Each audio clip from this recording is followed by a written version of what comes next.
Has he thought it through what happens then? Mr. President, has anyone thought that what happens when there is a bloodbath? What do you think the impact will have on people of Kashmir? What do you think they will think? The way they have been boxed in their houses, treated like worse than animals, no rights. Thousands of all the political leadership has been arrested, taken out of Kashmir. Even those Kashmiri leaders who were pro-India have been taken out. 13,000 boys have been picked up and taken to God knows which destinations. So what do they think? What will the people of Kashmir do when they lift the curfew?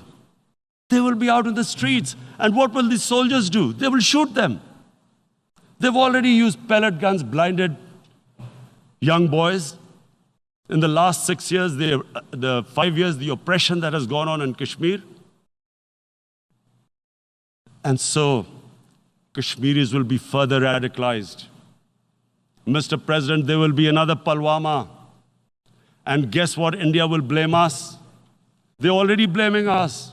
They're saying all this is happening because of Pakistan. One of their defense ministers said, there are 500 terrorists lined up on the border to go in. Why would Pakistan send 500 terrorists when there are 900,000 troops? What impact are they going to make? What will they do? And why would? Don't we know that the moment there is some terrorist attack, all that will happen is there will be further cruelty and oppression of the people of Kashmir. We will just give the 900,000 troops to further crush the people of Kashmir. And then we'll give the Indian government an excuse that, look, Pakistan is a terrorist state, and this mantra that has gone on, Islamic terrorism. The moment you use this catchword, Islamic terrorism, the whole world turns away. No one talks about human rights. You can do whatever you want, which is what has happened in Kashmir, because they keep using this word, Islamic terrorism. And this is what they're doing right now. What do we benefit from further increasing the cruelty on the people of Kashmir? And why would we want this? But there is no other narrative left for India. As when they lift the curfew, whatever happens, Pakistan will be blamed, and there is always a danger of another Pulwama. They might come and bomb us again, and then another cycle might start. And what does Narendra Modi think? That 180 million Muslims of India are thinking right now.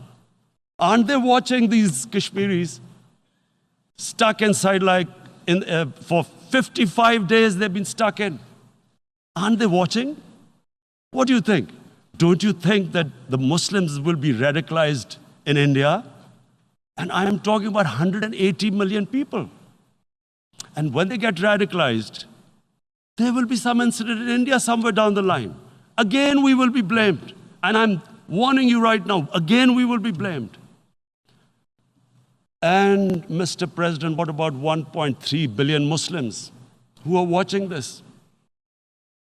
And they know that it is only happening in Kashmir because they're Kashmiri Muslims. This is not happening to Kashmiri Hindus. They know that this is happening because of their religion. So what do you think they will be thinking? What do you think the Jewish community would think if they were, forget 8,000 Jews stuck like this? What do you think Europeans would think? What do we think? I mean, any human community, if their members are stuck like that, what do you think they will think?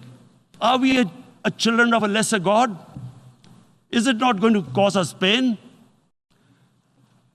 And then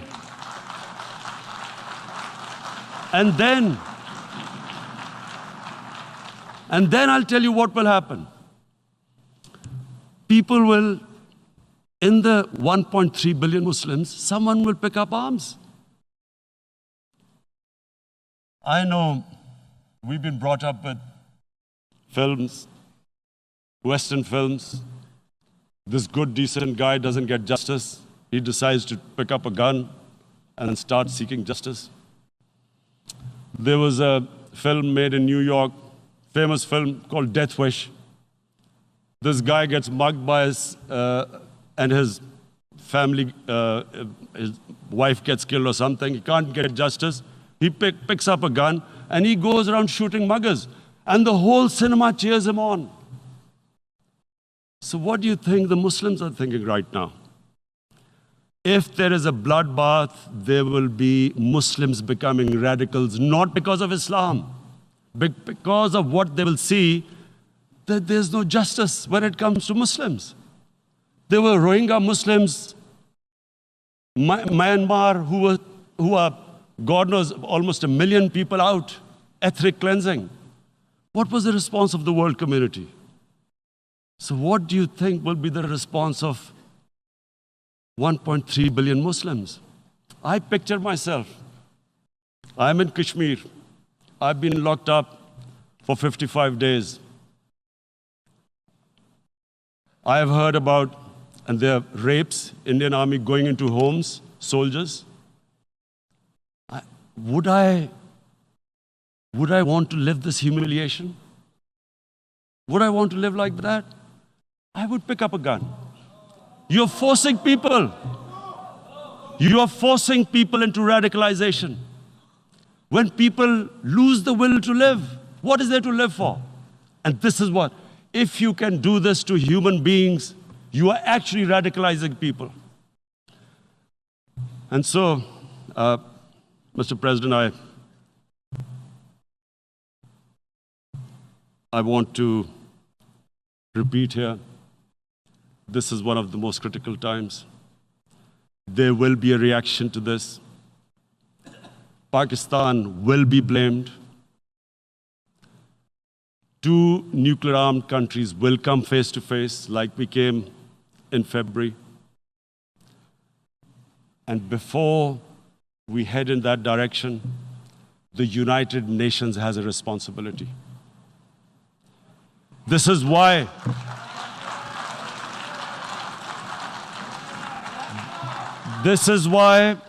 the United Nations came into being in 1945. You were supposed to stop this happening. I feel we are back to 1939, Munich. Czechoslovakia has been taken, annexed. What is the world community going to do? Is it going to appease a market of 1.2 billion, or is it going to stand up for justice and humanity?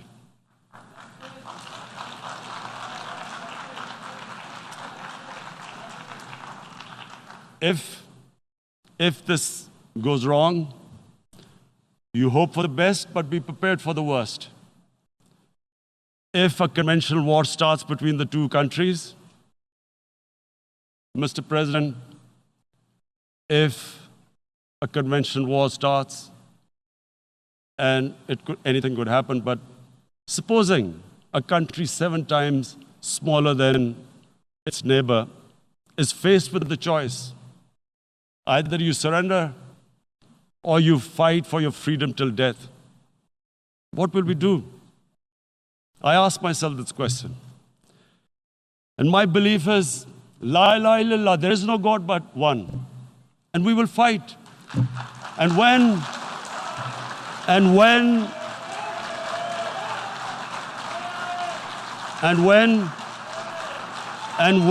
a nuclear-armed country fights to the end, it will have consequences far beyond the borders. It will have consequences for the world, which is why I repeat I'm here. Because I'm warning you, it's not a threat. It's a fair worry that where are we headed? And I've come here to tell the UN, you've got to, this is a test for the United Nations. You are the one who guaranteed the people of Kashmir the right of self-determination. They are suffering because of that. And this is the time. This is the time not to appease like in 1939, appeasement took place. This is the time to take action. And number one action must be that India must lift this inhuman curfew, which has lasted for 55 days.